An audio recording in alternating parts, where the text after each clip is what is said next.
Hey guys, welcome to Sippin' and Spillin' with Sid from 3 Mississippi. How are y'all doing today? Gosh, I still have my, well, it's not mine, but it's our air mattress out in the back there from Frankie took it for some of the kids to use at D-Now this last weekend. Actually picking Frankie up from school today because she gotta go to the dentist for her teethers. So we're on our way to go do that today. And then I gotta go stop by the Petro station and get some Petro, but then gotta run by Neighbors, our little hardware store. Hopefully I have time to do that this afternoon, and pick out a stain that I like for the bench and the birdhouse that Mike had got me for Christmas. I know, here it is like a month later and I haven't even started that project yet, which is very unlike me, but between the bad weather we had and the migraine situation that I had, I'm like, I just didn't get to it like I had planned. So I'm going to go hopefully have time to grab that today, because we're supposed to have kind of decent weather the rest of this week. In the forecast, right now it's chilly, it's cold out. It was real cold this morning. I thought it was gonna be real cold today with how cold it was this morning. It was just that real icy cold, and I thought, ooh, it's cold. But then it's warmed up and the sun came out and the clouds are gone and it's kind of pretty out. And I mean, it's not like it's 70 degrees or anything, but it's, I don't know what temperature it is. It's 51 degrees. There we go. My car told me. So it's not like cold, but it's a little chilly. But it's good weather for, being able to go out there and do my staining on that stuff and have it dry before it gets wet again. So before we get hit with more rain, and they keep talking about we're going to get hit with another ice storm in February at some point. So we'll see if that happens. They keep saying it could happen, and that it's very likely. So we'll see. And they're saying it's going to be worse than the last one we had. And the last one we had, it was bad in the sense that the roads were bad and school was closed for, a week? But as far as, outside of that, it wasn't bad. Like, it wasn't really like damaging property. Nobody was like injured. The power in our town didn't go out for more than like 2 hours, like once or twice, it wasn't like, there was no big catastrophe. So I don't feel like it was that bad for us, in our little hamlet. But they said this next one could be worse. So I don't know. I was hoping, like I said, for more snow versus sleet, but we definitely got sleet and ice. But it was pretty. It was still pretty when you went outside and it was all white, but so gonna hopefully be able to get that done. I'm gonna try to get that done tomorrow and work on that during the day, and I'm gonna film some of it. I'm not gonna make like a whole video out about it because it's not that fascinating for me to put together this bench and stain it, but I'll film it and I'll insert it into something. And I got a little footage the other day of Mike and I usually end up having very unconventional date nights when Frankie's not with us, and I think I had mentioned to you guys that Mike had gotten another deer, and he was gonna have his buddy come help him load it up because it was way out in the mud bog, and he didn't want to have to tear up the field because it wasn't his property. It was on his buddy's property. He didn't want to have to tear up the field going back and forth and around to try to find it and get it out from where it was. Well, he knew where it was, but anyway, he didn't want to tear up the field too bad getting it, because it was she was a hefty girl. And he wasn't sure if he could get her, loaded into the side-by-side by himself, because it's kind of awkward, and they're heavy. And when they're all warm and limp still, and they're not helping you, they don't they don't like assist, like when you're trying to, it's dead weight. They call it dead weight for a reason. So he was gonna have his buddy meet him out there, but he couldn't, and so I was inside making dinner, and he was like, hey, come help me. So that was part of our unconventional date night. But spoiler alert, there was one very cool thing that happened that evening, which I thought it was maybe the coolest thing that has happened since we moved to Mississippi. I don't want to oversell it, but for me, it was one of the coolest things that has happened since we moved to Mississippi. And it lasted like a moment, but I did get it on film. And so that'll definitely be probably in Friday's video. I was very excited about that.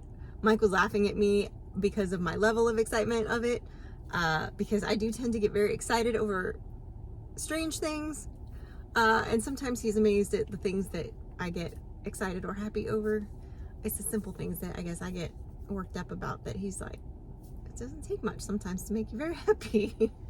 But anyway, so spoiler alert on that, so be on the lookout for that, because it was a highlight moment for me, not only of my life, but of all my trips to the South. For those of you that have heard me talk about, you know, the last couple years when I went to the meetups in Oklahoma, when we went to Arkansas, there's one consistent thing that I have mentioned over and over and over again during the road trips and the traveling and the being in the South, that I was like just itching to see, that I was convinced didn't exist. And so if you know what that one thing is that I had talked about constantly, that I now have finally gotten to see, drop it in the comments, because I'm curious how well y'all were paying attention over the last few years, if you remember what it was, because it just tickled me pink and made my day. I will say that. So anyway, yeah, good weather the rest of this week. Excited about that. I'm also very grateful that this week is going to have good weather, because my baby birds, my meat birds, are coming. I haven't gotten the notification yet that they've shipped out. They should be hatching. Could be hatching as we speak right now. But they should be coming around the mountain. I probably should get them by the end of this week, I would think, which is good. But I'm very glad that the weather's going to be good, because I always worry, and it's kind of mild right now, sort of everywhere a bit, which is good, because I always worry, you know, when you're ordering your birds, like if I had them come, you know, a week and a half ago, getting them shipped out when everything was sort of shut down, there would have been some problems with that, you know. I mean, hopefully, and I know that this has happened before, where the hatcheries will say, you know what, we're not going to ship out because there's a storm coming, or this is going to happen, and they'll hold off on it. But there's times where things come up and mail gets shut down in areas, and there's a bad storm and they can't get the birds out, and you know, they may languish at a post office in some weird outpost somewhere for a while. So these things happen. So I was very glad that I kind of waited till this week, and that it's looking like it's going to be smooth sailing getting them here. So that's a good thing. That's a good thing. So I'm happy about that. And to me, like I've said it before, guys, that's the tipping point of we're close to spring, when I get the baby birds, and I've seen my roosters out there trying to have the time with the girls. I even saw my young Drake trying to have the winky time with one of the hens, one of the duck hens, just to be clear. He's good with the chickens. She was not having it, however. She was like, I will remain young and chaste and innocent. So no, she wasn't having it. But he didn't give up for a while. But then he finally did. Then he gave up. But they usually takes them a little while to kind of get the hang of things, for the ducks. So, so that's a good sign. They're coming. And my girl, everybody's starting to lay a little bit more. I haven't gotten any duck eggs yet. But it's a little early for them still. Usually, well, and I don't know for here, but I know in California, when I kept Muscovy, they would usually start laying in mid-February. That was usually around the time that would start happening. So we'll see. This will be kind of a good test to see how they do out here, what their laying schedule kind of looks like out here, because they don't lay as many eggs a year as a lot of other duck breeds.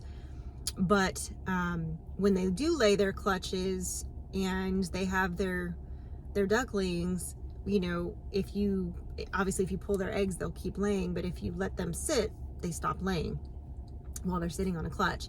And then they don't lay for a little bit while they have their ducklings, until they kind of get their ducklings to the point where they, I guess, essentially release them, or until you take the ducklings away from them in a way, and then they'll start getting back on their cycle. So when that happens, you know, that can kind of change the time frame of things. So depending on how, you know, kind of changes the amount of eggs you'll get out of them in a way. So for these guys in California, when I had Muscovies, they would start laying in mid-February, and I could usually get one last group of surprise babies out of them in October if we ended up having like a last little, we'd usually get like one last little burst of like good weather, and they would end up having another clutch of babies. So these guys, with our weather here, I could see them doing that because our fall here is so nice. I could see them easily having a couple of clutches through, you know, through into October, if I let them, you know, sit and do the whole 9 yards. But we'll see. We'll see how that goes. I don't want to be, you know, inundated with Muscovies, because we only, you know, we don't need 5,000 of them, and they will multiply quickly.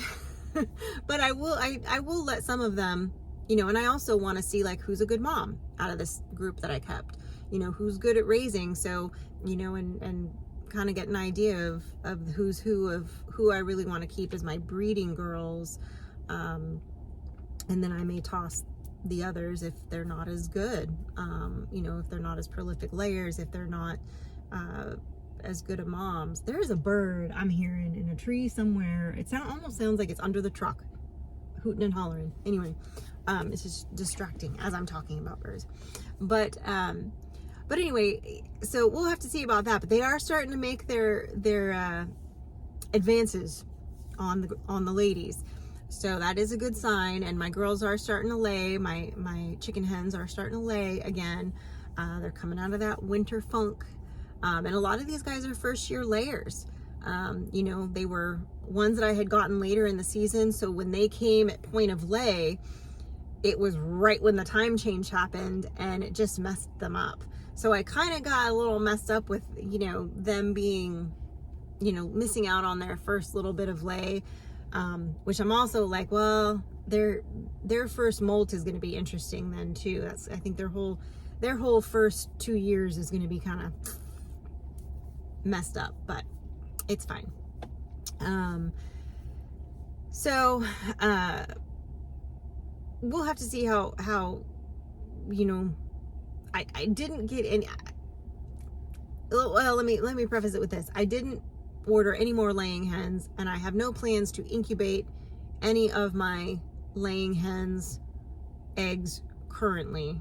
I've got, what did I say? I counted to double check the other day, and I've got 4 roosters and 14 laying hens, chickens we're talking.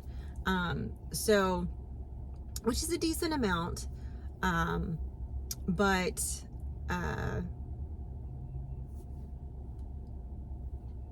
I don't need that many roosters. Some of them were not supposed to be roosters, but that's what happens when you hatch them out yourself sometimes. Those were some of the eggs that Christy had given me, Christy from Paragon Ridge.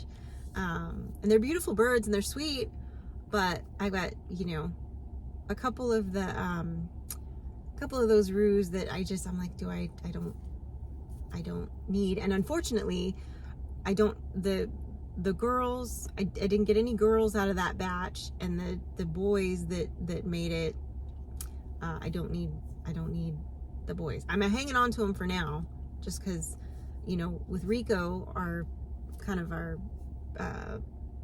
mascot rooster now not being with us anymore, I am kind of seeing, you know, who am I going to keep, because I did have this one that was one of those free birds that you got with your box of birds. I think it was one of the ones I got with my meat birds, to be honest, last season.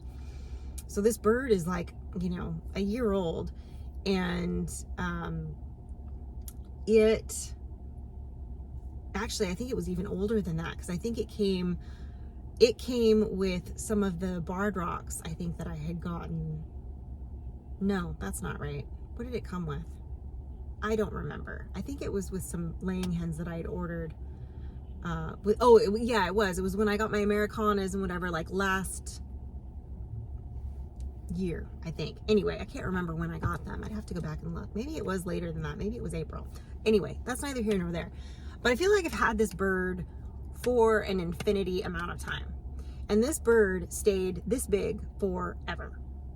Like, I'm not kidding. It stayed tiny forever. And I was like, what is this bird? Like, it's some kind of chicken. You know, they always say like one exotic bird with your, you know, whatever. And usually they don't make it past like day 2 for whatever reason. Very rarely do I have one that makes it very long. But this one did, and showed no signs of being anything other than a hen, and was very small and petite and kind of skittish, but not unfriendly. And then about 2 days ago, and I think I've had this hen for, like, this bird for at least a year, started crowing. And I looked at it more, and it had finally puffed out in size. Like, now it's a big bird all of a sudden. Slowest growing bird I've ever seen in my life. Like, it literally just puffed out in size, I would say probably in the last 3 months. And I mean, now it's huge. It's weird. It was weird. I don't know what it is. It has a very small comb, almost like a no comb. And it just got some little feathers on its feet within the last, like, when it did its blow up. It's just a weird bird. And it started crowing. And I'm like, on top of everything else, now you're a boy. So very, very weird. And I still don't know what it is. I was thinking about, I've seen those apps where you know, like, you identify your plants or whatever, and they have ones where you can point it at a bird and it'll identify your chicken. Because some of those, I'm like, I don't know what that is, you know. And that one, I'm like, I don't know. But I don't know how accurate those silly apps are either. I don't know. But and it's really hard to just, like, Google it and find it when you have no idea what it is. You know, it's black and white, but it's not, I mean, it's not a Wyandotte, and it's not a, you know, it's not a barred rock, and it's not, you know, there's a gazillion birds that are black and white and have, you know, been bred into different colors. So it's kind of hard to know for sure, but I don't know. So there's that. So anyway, guys, Frankie's gonna be walking out here any minute now. So I appreciate you guys for hanging out with me. I hope you're having some nice weather wherever you are right now, and enjoying a little bit of sunshine. And if you're not, then neener.